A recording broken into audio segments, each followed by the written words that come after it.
చిన్నప్పుడు విషయాలు తలుచుకుంటే భలే ఉంటుంది. అవును. ఐస్ క్రీమ్ 10 పైసలకి ఐస్ క్రీమ్ వచ్చింది. ఇప్పుడు ఐస్ క్రీమ్ పుల్ల కూడా రావట్లేదు. అది కదరా కేజీ బియ్యం అప్పుడు ₹2 ఉండేది.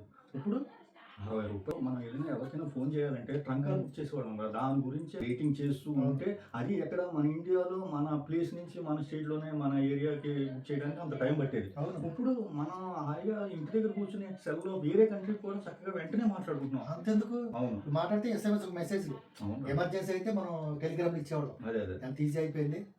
9 అయితే సార్ రోడ్డు మీద ఎవ్వరు ఉండేవాడు కాదు. ఇప్పుడు చూడు రోడ్డు మొత్తం 24 అవర్స్ రోడ్డు మీద జనమే. అవును. 9 గంటలకల్లా రోడ్డు ఖాళీ అయిపోయిండేది. అవును ఆ టైంలో మనం ఈవినింగ్ మనం అంతా సరదాగా కలిసి వచ్చేవాళ్ళం. అప్పటికే 7:30 అలా అయిపోతుండేది.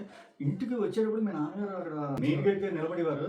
అది మనం ఏమనుకునేవాడు అంటే లోపలికి వెళ్ళి కాసేపు ఇంకా బాతాకాని కబుర్లు చెప్పుకుందాం అనుకునేప్పుడు ఆయన చూసి వెంటనే ఎక్కడ వాళ్ళు అక్కడ జంప్ అయిపోయి ఇంటికి వెళ్ళిపోయి ఒరే వస్తాం రా అని చెప్పేసేవాళ్ళం కదా. నైట్ అవుట్ అంటే అవును 11 o'clock గురక వచ్చేవాడు, వాడికి టీ ఇచ్చి 1 గంట వరకు చదువుకుని పడుకుంటే నైట్ అవుట్ అయిపోయింది. నైట్ అవుట్ అయిపోయేది. అవును కరెక్ట్. పడుకోవడమే 1 గంట అవుతుంది.